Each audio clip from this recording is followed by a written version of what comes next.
Et comme on en discutait là avec Roland, effectivement, toutes les questions sont très loin, et comme l'a fait remarquer aussi Alain, toutes les questions sont très loin d'être résolues.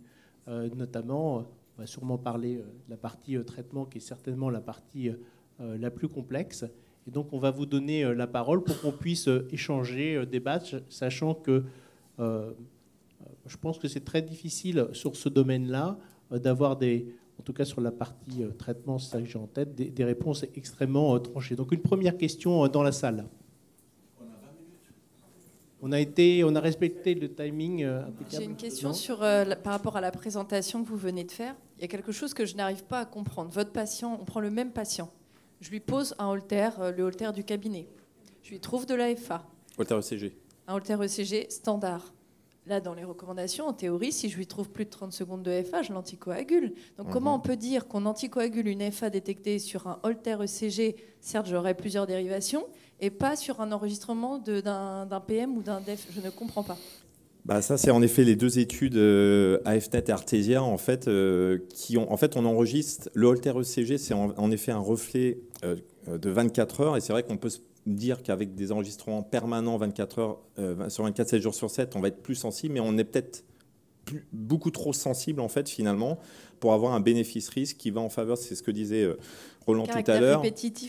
C'est ce que disait Alain tout à l'heure, Roland, pardon, c'est de dire qu'on attrape peut-être des petites fibrillations auriculaires qui n'ont pas d'impact en fait significatif en termes du risque. Et finalement, anticoaguler chez ces patients-là qui ont un petit peu de fibrillation auriculaire, le bénéfice n'est pas en faveur de l'anticoagulation. Et du coup, il n'y a pas de recommandation, par exemple, sur les PM pour la charge en FA globale? Il n'y a pas de pourcentage? Ça, c'était les anciennes recommandations. Si on prend les anciennes recommandations de la fibrillation auriculaire, il y avait une sorte de gradation de charge, en effet, inférieure à 6 heures, supérieure à 24 heures.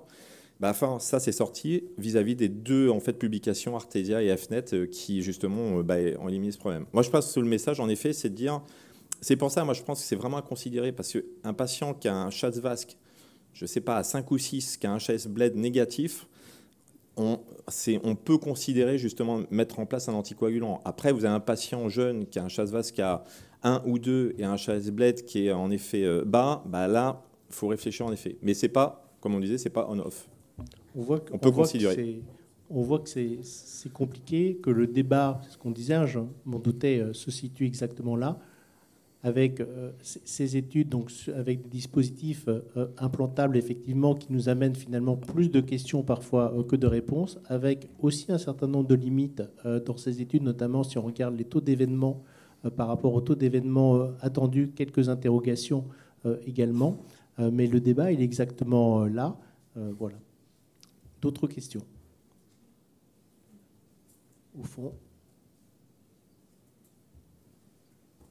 Oui, bonjour. Oui, moi j'ai une question. En fait, ce patient-là, si vous faites un Holter longue durée, de toute façon, vous allez lui enregistrer, donc vous allez l'anticoaguler.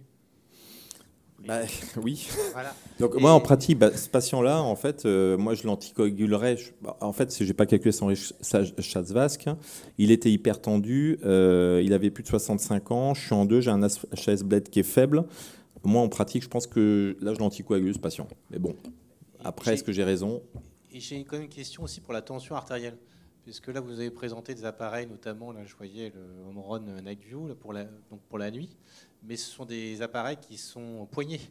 Donc, en fonction de la position du patient, la mesure de la pression artérielle ne va pas être tout à fait fiable. Donc, qu'est-ce qu'on en fait? C'est une bonne question, mais comme c'est le Night View, donc on est supposé être... La question de notre collègue, c'est que quand on utilise un appareil au poignet, sur le plan manométrique, les appareils au poignet sont bien, hein, mais il faut faire très attention pour éviter les marges d'erreur sur la position où on va mettre le poignet. Il faut absolument que le poignet soit en hauteur du cœur. Donc il y a des gens qui vont vous dire, demandez au patient de faire ça. Donc automatiquement, le poignet est au niveau du cœur. Ou demandez au patient de faire ça en appuyant sur quelque chose en dessous. Donc automatiquement, le poignet est là. Et comme j'ai montré l'appareil Night View qui va utiliser sur le poignet la nuit, notre ami dit, et la pression hydrostatique, qu'est-ce qui se passe? On considère qu'il est en décubitus, donc le poignet est au niveau du cœur. Voilà. Moi, je veux revenir à la question. Oui, ou bien, voilà, l'époux ou l'épouse. Moi, j'aimerais bien revenir à la question, parce qu'on parlait tout à l'heure, et vous avez remarqué que j'ai participé à beaucoup de recommandations et de consensus. Et honnêtement, l'impression que j'ai eue à la lecture des recommandations de la société européenne, et je ne suis pas contre le SC, je suis à l'ESH, mais je ne suis pas contre le SC, j'ai trouvé, et j'aimerais avoir votre impression, et notamment Atul, toi, j'ai trouvé qu'il poussait un peu trop dans le sens de l'anticoagulation. Ce n'est pas ma spécialité, l'AFA, mais c'est l'impression que j'ai eue. Parce que quand tu lis le détail, paf. Et surtout, dans certains cas, ne prenez pas en considération. Je me suis dit, j'ai mal compris. J'ai été voir les vidéos. En fait, tu as une formation pharmaco-clinicien. Ça m'intéresse ton point de vue parce que est-ce qu'on prend assez le ratio bénéfice-risque? Voilà la question. Moi, je crois la difficulté, c'est comment on passe d'une évidence à la pratique clinique. C'est pour ça qu'on est embêté. Parce que l'évidence clinique, vous pouvez dire, j'ai une FA sur Holter, je vois un patient qui est symptomatique, on a envie de traiter, d'accord. Mais je vais répondre et puis après je vais analyser. Mais moi, des fois, je me suis dit préférence patient, parce qu'il y a tout en ça dans les recos. Donc moi, des fois, j'explique mes doutes à mon patient. Je dis voilà, moi, j'aimerais bien vous anticoaguler, mais il y a un risque de saignement, d'accord. Et puis, en fait. Souvent, ils vous disent, mais vous feriez quoi à ma place? Vous décidez pour moi, je vous fais confiance. Bon, en fait, ils ne vous aident pas. Mais en fait, on est vraiment embêté parce que dans cette situation clinique, on doit gérer le bénéfice et le risque. Et donc, pourquoi on est dans cette situation que tu décris? C'est parce que les évidences, aujourd'hui, ne sont pas là. Il n'y a pas d'évidence. Ça veut dire que si vous traitez quelqu'un avec un anticoagulant parce que vous avez enregistré de l'AFA sur un truc embarqué, aujourd'hui, il n'y a pas d'évidence pour démontrer que... Ça fait aussi référence, je pense, à l'hétérogénéité de l'AFA, comme beaucoup de situations cliniques. Nous, on a défini l'AFA, irrégularité du rythme, absence d'onde de P enregistrée sur un électrode de plus de 30 secondes. Mais ce n'est pas la même maladie. L'AFA post-opératoire, l'AFA de Reveal, l'AFA de l'électro, l'AFA enregistrée sur un DEF ou un autre appareil, ce n'est pas la même maladie. Mais on veut la traiter de la même manière, on veut la diagnostiquer de la même manière. Donc, ça explique cette discordance entre les évidences et les recommandations. Et je reviens, bazooka sniper, parce que les recommandations, elles ont une portée politique. Pourquoi il y a le cholestérol non HDL? Il n'y a pas la mesure du LDL cholestérol, parce qu'il y a des pays où on ne dose pas le LDL. Donc, les recommandations, les anglo-saxons disent « guidelines are not guidelines ». C'est pas parce que c'est pas la parole de Dieu. La preuve, on est là, on en discute, et on peut les mettre en cause. Donc je crois que les recommandations, c'est l'épreuve, d'accord. Donc qu'est-ce qu'il y a comme étude, ou les évidences, d'accord. Qu'est-ce qu'on en fait, 1, 2, 3, je dois le faire, je dois donner un GLT2I à un insuffisant cardiaque avec une fraction d'éjection réduite, on ne discute pas, d'accord. Je peux le faire, d'accord, ou je ne le fais pas. Et en fait, la distorsion, elle vient de là. Elle vient du fait que je crois qu'aujourd'hui, le niveau d'évidence, il est assez faible. On n'est pas assez bon, il faut faire encore de la science. Donc on reste dans des situations un peu intermédiaires. C'est ce qu'a rappelé Alain tout à l'heure. De toute façon, on fait de la médecine. Et la médecine, c'est compliqué et c'est souvent gris. Je trouve que le patient à risque, surtout patient hypertendu, s'il fait une fibrillation auriculaire, même les passages très courts, même si on nous retrouve par n'importe quel moyen, il le refera. C'est faire une fibrillation auriculaire même une seule fois, c'est comme être enceinte. On ne peut pas être un tout petit peu enceinte. On est enceinte ou non. La même chose avec la fibrillation auriculaire chez les patients à risque. Et j'avais un cas, le patient sur le Holter, il a plusieurs extrasystoles supraventriculaires, il a les doublettes, il a les petits salves. Et le patient à risque, valvulopathie pas significative, mais la dilatation modérée de l'oreillette gauche. J'ai appelé le médecin traitant, j'ai eu le patient devant moi, et en triumvirat, j'ai dit au médecin traitant et au patient en même temps, j'ai dit, je trouve qu'il faut prendre ce risque et il faut anticoaguler. Parce que j'ai peur qu'il va faire cette fibrillation auriculaire. Et on décide ensemble, et j'écris dans le courrier qu'on a pris la décision ensemble. Et la visite suivante, il a fait la fibrillation. J'ai fait Holter et je trouve la fibrillation. Et je trouve que j'ai bien fait parce qu'il pouvait faire un AVC entre-temps.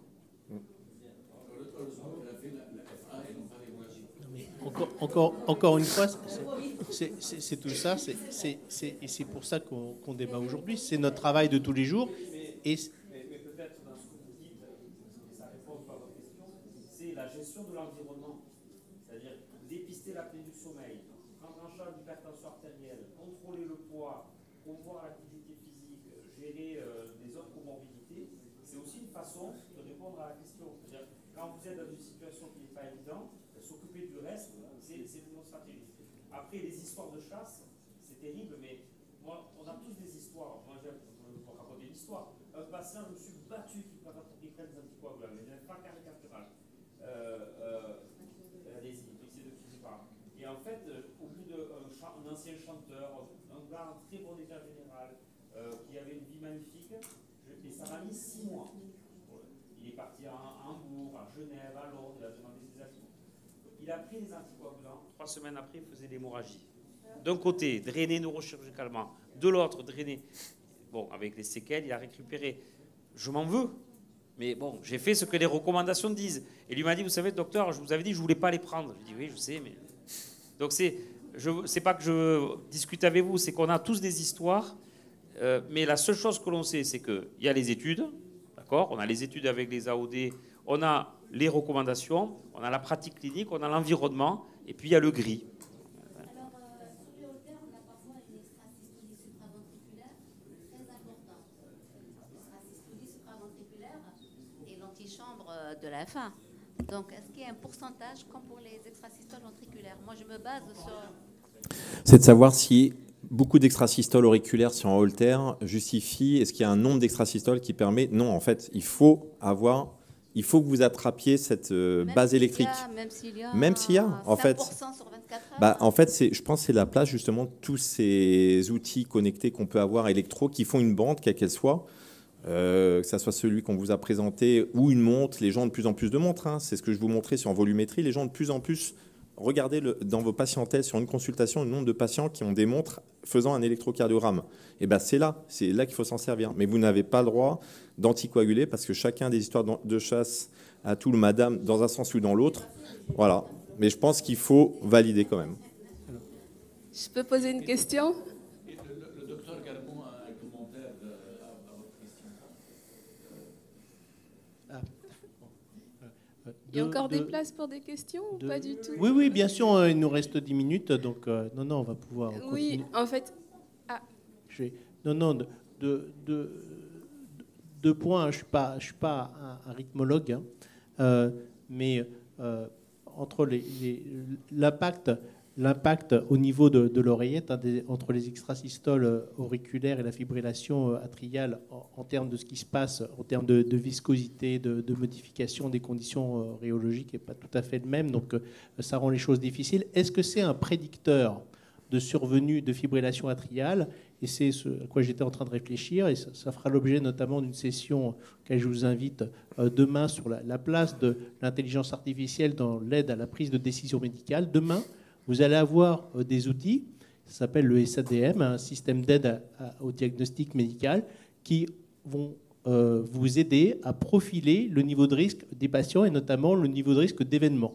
Ça ne veut pas dire que ça va se substituer à vous, mais vous aurez une aide à la prise de décision médicale. Ça ne va pas se substituer à notre jugement clinique parce que l'IA, elle ne voit pas le patient comme nous, on le voit en consultation, mais ça va modifier un petit peu notre expertise clinique et en tout cas, ça va être un nouvel élément qu'il va falloir intégrer dans notre réflexion. Alain.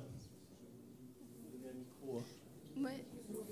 Alors, moi, je voulais savoir s'il faut avoir une stratégie sur la durée des anticoagulants lorsque, par exemple, les facteurs, en fait, les conditions ont été corrigées. L'obésité, l'apnée du sommeil, parce que j'ai une patiente, donc une jeune patiente, FA paroxystique, ablatée finalement, mais qui derrière fait sa chirurgie bariatrique. Donc, on est à 1 an, hypotension maintenant, donc je retire les antihypertenseurs. Elle fait plus de FA, j'ai quand même essayé de suivre avec des haltères. Elle a perdu 40 kilos, on va dire. Qu'est-ce que je fais? En fait, cette patiente qui vient me voir, elle me dit, mais docteur, ça fait 2 ans en fait, qu'au final, je ne fais pas d'arythmie. J'ai perdu 40 kilos, ma tension, elle s'est normalisée, voire elle est basse. Je continue les anticoagulants? Après, elle faisait de l'apnée du sommeil, votre patiente? Alors après, c'est savoir est-ce que c'est un facteur correctif ou pas en effet. Alors moi, je connais bien le syndrome d'apnée du sommeil. Donc il faut être prudent sur les appareillages en se disant je contrôle mon patient avec une PPC, etc. Parce qu'il faut savoir que l'observance de la PPC, vous le savez, c'est pas du 100%. Donc si vous considérez que la FA peut être corrigée par une PPC ou que vous corrigez ça en apnée du sommeil, c'est faux parce qu'il y aura toujours sur le suivi des moments où le patient ne mettra pas son appareil. Après, c'est sur la cause des facteurs correctifs. Donc Atul, tu nous as présenté tout à l'heure des facteurs aigus. Vous prenez une hyperthyroïdie par exemple, c'est pas la même chose qu'un environnement particulier que vous pouvez avoir. Alors après, tu peux peut-être répondre sur les facteurs, mais en fait, pour vous l'obésité serait directement liée à la fibrillation auriculaire. C'était le mécanisme en fait principal. Parce que est-ce qu'il n'y a pas une autre cause ou pas? Parce que attention, cause aiguë, vous prenez une hypocalémie à 3 qui provoque de la fibrillation. Oui, vous pouvez mettre en cause une indication.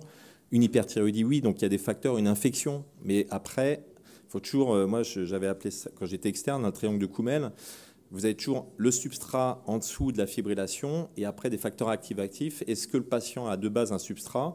Est-ce que finalement vous avez traité en fait le facteur aigu? Et méfiance toujours à ce substrat qui est présent chez le patient. Il faut toujours avoir notion de ça. Atul, je ne sais pas si tu veux... C'est une très bonne question. Général, fraction d'éjection qui s'améliore chez un insuffisant cardiaque, disparition des événements rythmiques sur le suivi. Mais bon, FA un jour, FA toujours. Bon, je veux dire, parce que c'est pas parce que vous détectez pas qu'il n'y a pas, ça peut être silencieux, ça peut être symptomatique. Il y a une cardiopathie atriale ou ventriculaire qui peut être, maintenant on fait du strain de l'atrium, on sait qu'on définit bien cette nouvelle type d'entité myocardique. Le facteur de risque, ça n'est un, bien sûr. On sait que de perdre du poids, ça diminue une gâchette, mais ça n'a pas résolu l'ensemble du tableau. Donc, moi, je crois que vous avez un substrat permanent, puis après l'âge qui se surajoute, votre patient maigrit mais vieillit. Il y a d'autres facteurs environnementaux qui peuvent se surajouter. Donc, moi, je crois malheureusement, c'est très dur d'arrêter un traitement par anticoagulant chez quelqu'un pour lequel vous avez une signature de FA, même si des événements connus semblent s'amenuiser. Donc, je n'arrêterai pas. Et puis, il y a un risque, c'est ma casquette de syndicaliste, etc. Il y a un risque médico-légal qui est... Alors, on peut, parfois, il faut savoir aussi être courageux, mais il faut quand même avoir ça en tête. Je profite du panel, là, parce que je ne suis pas du tout rythmologue. J'ai une observation et une question. L'observation, elle est de l'imageur. Quand on me demande de faire des ETO pendant une ablation de FA ou un choc, je découvre des valvulopathie significatives, souvent des tricuspides qui fuient, qui n'ont pas du tout été vus. Et donc, j'aimerais juste aussi alerter sur le fait qu'il est vraiment essentiel quand même d'être sûr que cette FA, entre guillemets, idiopathique, s'inscrit ou non dans le cadre d'une valvulopathie. Moi, j'ai quand même 10 à 20% de valvulopathie sévère que je découvre. Et j'aime bien le modèle que tu as vu avec le stéthoscope. Parce que finalement, le stéthoscope, il va te dire il y a quand même un souffle. Et moi, j'aimerais le même avec une petite sonde d'écho. Tu leur diras à Withings. Alors, ça existe. Hein. On l'avait montré l'an dernier. Donc, il y a un patch qui a été notamment développé par l'équipe de San Diego, qui est en test actuellement. Et donc, c'est en recherche actuellement. Super. Question pour le panel, parce que j'ai de temps en temps des malades comme ça. 50 ans, dirigeant d'entreprise, donc un petit stress. Il a sa montre connectée. Il vient me voir parce qu'il fait clairement de la FA. Enregistré, documenté, à la fin de ses séances de gym du samedi matin. Bon, c'est documenté, il en fait à chaque fois. Donc est-ce que l'effort ou la récupération de l'effort est en soi un facteur de risque? Et qu'est-ce que vous proposez? Voilà, c'est ça, c'est les FA, mais qu'on voit chez les sportifs, en fait, finalement. Alors après, il n'y a pas de distinguo. Là, c'est vraiment l'évaluation du risque que vous devez faire, qu'il soit sportif, quel que soit il y a le substrat, en fait, c'est ce qu'on disait. Donc, en fait, tous les sportifs ne font pas de FA. Et donc, si les sportifs font de la FA, en fait, ont ce substrat. Donc, s'il est en Schatzbach élevé, il rentre dans les critères à part entière. Donc, il n'est pas dedans? Donc là, il n'y a pas en bénéfice-risque, il faut le laisser, il faut bien lui expliquer. C'est pareil. Hein, donc, c'est vrai que moi, ce type de patient où on se pose la question anticoagulation ou pas, je mets très clairement sur la table le pour et le contre en disant j'en suis là et on discute. Et je pense que c'est dans ces cas de figure où, Atul, tu disais je demande à mon patient, quand tu as des cas francs, bon, tu as la conviction, tu le dis au patient, mais dans ces cas de figure précis, en fait, c'est voilà, j'en suis là. On a les deux solutions. Qu'est-ce que vous pensez de partir sur l'une ou l'autre? Et on se met d'accord tous les deux dans ce cas de figure. Ah bah, enfin, moi, je ne suis pas rythmologue et ablateur, mais les ablateurs vous diront que chez des gens jeunes, il faut aller sur des FA paroxystiques, il faut aller relativement vite. Allez, une dernière. Quand est-ce que les tensiomètres pourront être remboursés? Alors là... Alors, vous avez des mutuelles qui remboursent de plus en plus. Alors, il faut avoir une mutuelle, mais vous avez des mutuelles qui remboursent les tensiomètres. Alors après, il y a 40% des patients qui ont des tensiomètres. Donc ça, c'était des données de Santé publique France l'année dernière. Et en fait, il y a 40% des gens qui, quand ils viennent voir en consultation, ont accès à un tensiomètre, même pas connecté, mais à un appareil d'automesure. Bon, après, est-ce qu'il est certifié ou pas, je ne sais pas, mais en tout cas, ils ont un appareil chez eux. En 30 secondes, je veux compléter la réponse. Quand on a voulu mettre l'automesure, vous savez que maintenant, l'automesure, quand vous prescrivez un antihypertenseur, vous pouvez enchaîner avec la deuxième ordonnance un appareil pour mesurer la pression. Il faut vraiment la préconiser chez tout le monde. Donc, quand on est arrivé là, on était très, très contents et on s'est battu. Est-ce que, tiens, ça va être remboursé, oui ou non? Il faut que ça soit à la disposition de tout le monde, etc., etc. Et puis, on a eu une discussion avec quelqu'un de responsable, la tête sur les épaules au ministère. Et l'an dernier, ça n'engage que moi, je lui dis, il ne faut surtout pas la rembourser. Il faut utiliser l'argent pour autre chose. Parce qu'honnêtement, il y a 15 millions, etc. Si on veut chercher un remboursement pour l'automesure, allons chercher une indication spécifique. La femme enceinte, l'HTA résistante, le truc sévère. Mais je ne peux pas rembourser pour 15 millions. On n'a pas les moyens. Si on avait les moyens, oui. Donc voilà. Eh bien, ce fut un grand plaisir. Je pense qu'on a appris beaucoup de choses. Merci à vous tous. Merci à Tulle. Merci Benoît. Merci Thierry.